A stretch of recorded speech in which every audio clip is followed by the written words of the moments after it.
te kijken alsof de koningin langsloopt. Die trotse doordrammers, overmacht in die krachtzoon. Blijven bezig, omdat we bezig moeten blijven. Het is niet weg te krijgen als sterks kras in de ruiten. Het is niet zomaar verschijnen als licht in het duister. Blijven houden hoer, omdat er toch niemand luistert. En ja, je vindt me buiten op de zee, maar niet buiten. Het is nog steeds noordstrak, we blijven het uiten. Check, mic check, 3-4. Loop altijd 2 stappen vooruit op de rest van de vier. Ze dachten van niet andere dachten het te zien. Wij denken gaat I'm gonna try and see if my manager is up, you know. He woke me up the last couple of weeks, a couple times, you know, at night, so. And because of the time zone. yeah. He lives in America? Manager? Yeah, he lives in LA, and we're 9 hours ahead of him, so. But we need to get on Skype to talk things through, a couple of things before the fight, you know. So now you found him out of bed. That's the plan. Oh, that sounds good. What's his name? Nima. Let's see if Nima's up.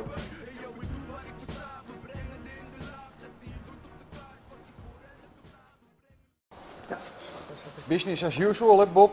Dagje trainen weer. Ja, je weet het wel. Ik ga me weer even een half uurtje laten aftuigen door hem. Hij heeft toch wel respect voor jou. Het wordt echt sloopwerk hier. Nee, het wordt wel sloopwerk hier. Ja, goed dat ik maar een vak moeten leren. Ja. Wat is je vak? Je bent trainer. Vertel even wat over jezelf. Ja, we hebben een vrij grote sportschool hier, kickboksen en MMA. En ja, dat is mijn werk. Lesgeven, mensen begeleiden, mensen proberen naar de top te brengen. Ja, daar zit die vent. Hij moet bijna. Hoe staat hij er eigenlijk voor op het ogenblik? Wel goed, heel goed zelfs. Heel goed. Ja. Kleine obstakeltjes gehad, maar die heb je altijd wel in voorbereiding naar een wedstrijd toe. Voorlopig is hij helemaal goed. Blessure is altijd onze grootste angst. Nou, till so far heeft hij die niet en ja, hij voelt zich goed en we zitten goed op schema. Zowel met de krachttraining, zowel met de conditie, met zijn gewicht, eigenlijk met alles. Dus op papier kan er niks fout gaan. Yeah, we're at the new place I bought now, and this is well, you see there needs to be some stuff done, but this is the reward so far I got for the fights I put up in the UFC, and of course, you know, the appreciation from the fans and everything is you know, that's the stuff you do it for. But yeah, I could have bought a house with the sport I love, my hobby, you know, and that's the biggest reward so far. So that's awesome. Yeah, that brings me to a question. Because do you see fighting as a hobby or a sport, or is it just your profession? Both. I still love my sport, you know, I still love it. I still see it as a hobby, but right now that you're coming so close to fight night, you're training so much and you're doing so much strength and conditioning, you know, and that's part of my job, you know, getting in the best shape ever. But for the rest, you know, I love all the training sessions, the sparring, the BJJ, the good times I have with my training partners and stuff. But you know, this is the reward I got for my job. So most of my training I do in Wormer. It's a city about 20 minutes away from here, and that's where my trainer Bob Schreiber has his gym. I train there about 6 to 8 times a week, I think, and sometimes I go to Gegard Mousasi's gym, sometimes I go to train with Remco Padul somewhere else, sometimes I go to train my strength and conditioning with my strength and conditioning coach somewhere else, but most of the times I just train with Bob, and sometimes people come to us, you know, like Daniel Gita, he comes to train with us, and that's how we do it. So. Can you show me the rest of the house? Yeah, sure. You got the kitchen over here. It's a nice kitchen, nice and spacious. And cook a lot of steaks there. We got the garden behind the house over here. Nice shed in the back, you know, for maybe put some training stuff in there or something, you know. But it's nice. Getting a nice fireplace going here. Yeah, but do you have training facilities in your own house? Or? No. I just maybe a bike or something, you know. And the training, all the training I do is at the gym. And my home is, you know, that's really my home. It's not, you know, not anything from training, maybe a couple pictures or something, you know, and that's it. So.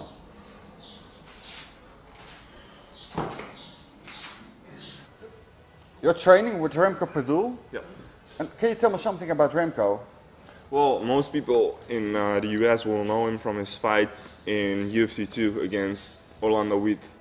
I believe he was an underdog 40-1, so you can make some good money on that fight because I believe it was the semifinals of a UFC tournament, and Remco won his first fight, but he just basically choked the guy out, you know, and Orlando fought a guy who was about the same size as Remco and had about the same skill set. Well, that's what they thought. So, and he just beat the crap out of that guy. It was a very brutal KO, I remember. I saw it on the internet. It was very brutal.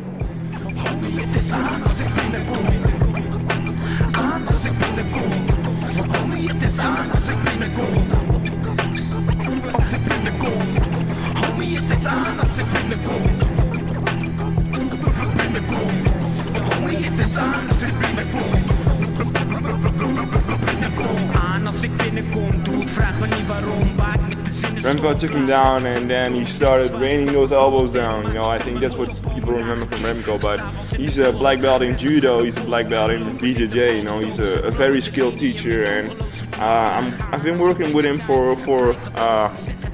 about 4 to 5 months now, and I'm learning a lot. He's one of the best coaches I can work with, and yeah, he's helping me improve my game a lot.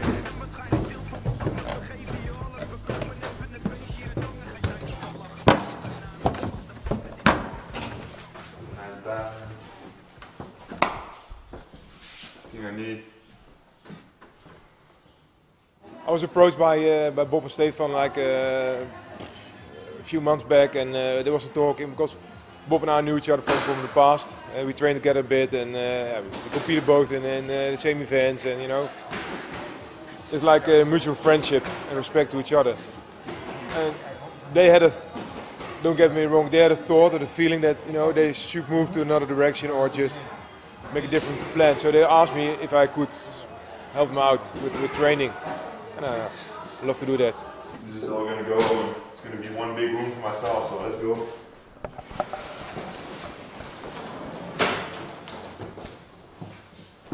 Yeah, do you gonna put some colors on the wall or keep it plain white? Or? I don't know.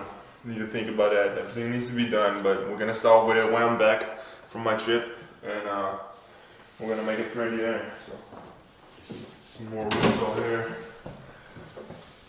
So it's nice and spacious for me, big enough for myself. Got an attic,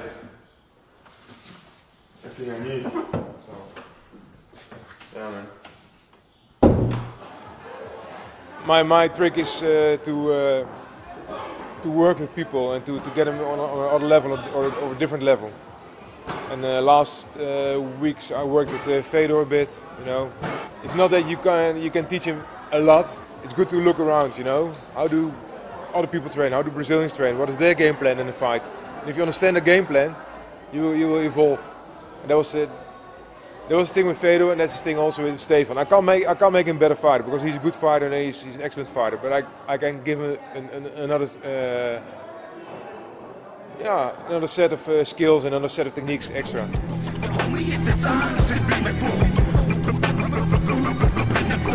Als ik binnenkom, doe het, vraag me niet waarom. Waar ik met de zinnen storm blaas, rappers in de droom. Dit is waar ik me bevond en maak wat in mijn los. Bomen aangekeven, s'avonds in de bos. Rappers gaan kapot, lopen in de val de doos.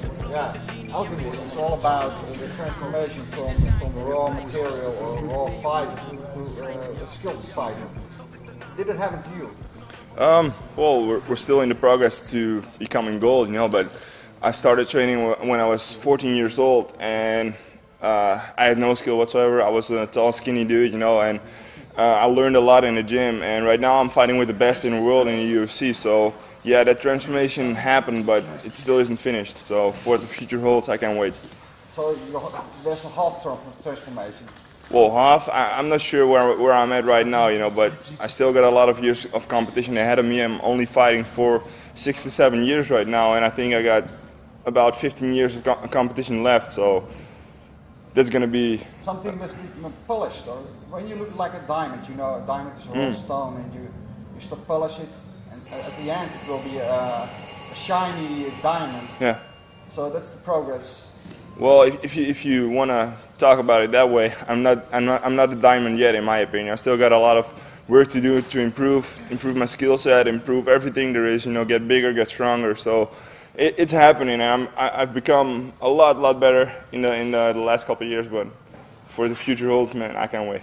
Snap je de schoolregels zo een beetje ook? Jawel, ja, die techniek op de grond niet allemaal natuurlijk, maar ja, dat gaat wel. Kunnen we wel een beetje volgen. We hebben het nou zo vaak gezien, dus ja. Maar het is wel weer heel spannend. The difference between the sports culture in Holland and the US. In the US, it is really considered one of the biggest sports there is right now, I believe, with basketball, baseball, and American football. And if you add MMA, those are the 4 biggest sports.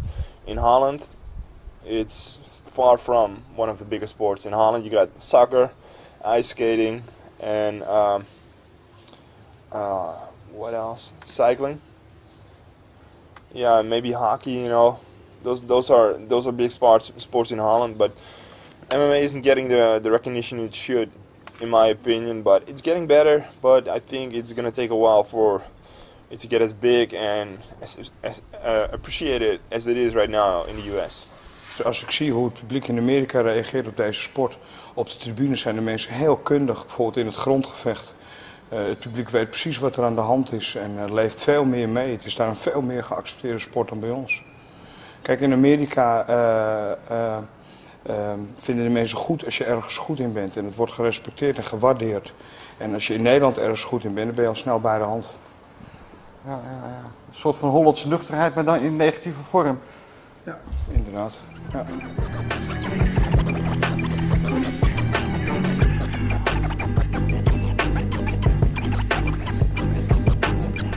Steven is a solid top 10, and I hope that he can reach the top 4 or higher within a year or 2.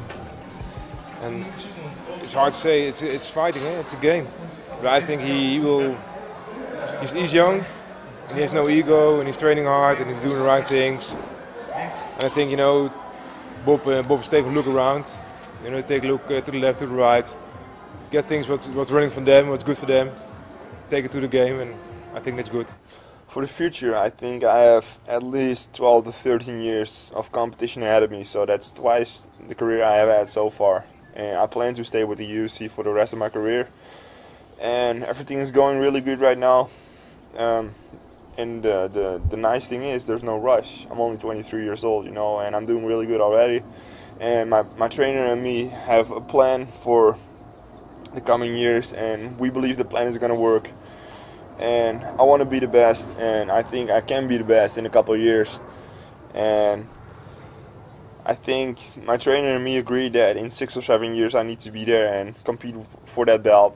And if it comes faster than that, you know, it's perfect, but there's no rush. But I think in 6 or 7 years, with all the training I'm going to do, how much bigger I'm going to get, how much stronger I'm going to get, I think in 6 or 7 years I'm going to be there up there with the top guys in the division.